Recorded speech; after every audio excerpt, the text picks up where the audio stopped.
జలగన్న చిటికయ్యన్న చిటికిడిడిడి జలగన్న అడిగెట్టన్నా చిటికిడిడిడి నువ్వు రావాలన్నా నువ్వు గెలకాలన్నా చాంగు చక్కుం జగకు చాంగు చక్కంచా అని వైసీపీ ఎమ్మెల్యేలంతా అసెంబ్లీకి వెళ్ళి గిలికజ్జాలు ఎట్టుకుందాం పదా జలగన్న అని బతిమాలుకుంటుంటే జలగన్న మాత్రం చిన్నపిల్లాడిలో మారాల్సి ఎత్తున్నాడు.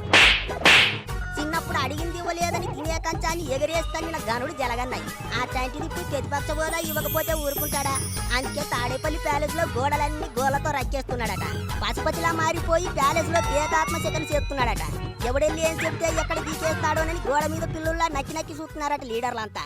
అయినా అసెంబ్లీకి వెళ్ళటానికి ఏం మాయదారి రోజు చెప్పండి.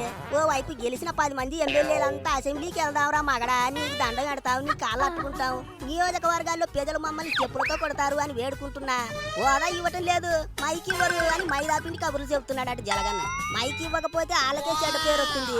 జలగన్నని చూసి వాళ్ళు భయపడుతున్నారని జనం అనుకుంటారు. అట్టాగైనా కాస్త సింపతి కలిసి వస్తుంది కదా అని ఎమ్మెల్యేలంతా చేతులు గడ్డాలు అట్టుకుని అడుక్కుంటున్నారట. కానీ జలగన్న మాత్రం అసెంబ్లీలో అడుగు పెట్టేదే లేదని కుర్చీకి జిగురంటించుకుని మరి కూకున్నాడట. కావాలంటే తాడేపల్లి ప్యాలెస్ లోనే సెక్రటేరియట్ సెట్టింగ్ వేసినట్టు అసెంబ్లీ సెట్టింగ్ వేయిద్దాం, ఎంచక్క ఎగ్గు పప్పులు తింటా మనమే మాట్లాడుకుందాం అంటున్నాడట. ఇదెక్కడి దిక్కుమాలిన ఆలోచన రా బాబా, కోరి కోరి ముళ్ళ కంచె మీద కూకున్నట్టు జలగన్న జట్టులో పడిపోయాం. దిక్కుమాలిన సంత అని ఎమ్మెల్యేలంతా పిసుక్కుని సత్తున్నారట. ఇక అసెంబ్లీకి వెళ్ళొద్దని సలహా ఇచ్చింది ఎవర్రా అంటే ఆ ఎడ్డెతికలోడు సజ్జలే అంటున్నారు. ఆ సత్తు కింద మొగపోడి చెప్పాడే అనుకుందాం. జలగన్న కన్నా బుద్ధుండక్కర్లా.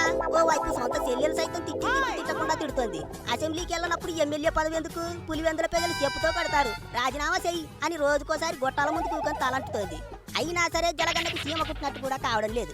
పైగా ఎన్నికలకు ముందు ఎవరొచ్చినా నన్నేం పీకలేరు అని తల మీద బొచ్చు పీక్కొని మరి చూపించాడు. తీరా చూస్తే ఇప్పుడు ప్రతిపక్ష హోదా పీకేసి ఇంట్లో కూకోబెట్టారు. అసెంబ్లీకి వెళ్ళడానికి ఎమ్మెల్యేగా గెలిస్తే చాలు, కానీ జలగన్న మాత్రం హోదా ఇస్తేనే వెళ్తానని డ్రామాలు ఆడుతున్నాడు. చేతులారా చెవిలో కచ్చపుల్లు ఎట్టుకోవడం అంటే ఇదే మరి. అయినా జలగన్నకి అంత భయం ఎందుకో ఏటో. పోయిన 5 ఏళ్ళు ప్రజల్ని తప్పించుకుని తిరిగాడు, పరదాలు కట్టుకుని వ్యవహారం ఎలగబెట్టాడు. అన్న వస్తున్నాడంటే చాలు చెట్లు కొట్టేయించాడు, షాపులు బంద్ చేయించాడు, 1,000 మంది పోలీసు వాళ్ళని నెట్టుకున్నాడు. ప్రతిదానికి భయమే. ఇక ఇప్పుడు అసెంబ్లీకి వెళ్ళటానికి కూడా భయపడుతున్నాడు. అసెంబ్లీకి వెళితే మీద పడి తినేస్తారన్నంత వణికిపోతున్నాడు జలగన్న. మళ్ళీ తాను సీమ బిడ్డనంటాడు, సింహం సింగిల్ అంటాడు, సినిమా డైలాగులు కొడతాడు. చివరికి ఇంట్లో ముసుగు తన్ని పడుకుంటాడు. అసెంబ్లీ పిలుస్తోంది ఎల్లు జలగన్న, ఎలదాం పదా జలగన్న అంటున్నా మొద్దు నిద్రపోతున్నాడు. చివరికి జలగన్నని వదిలేసి అసెంబ్లీకి వెళ్ళేస్తున్నారు. అప్పుడు గాని బుద్ధి వచ్చేట్లేదు మరి.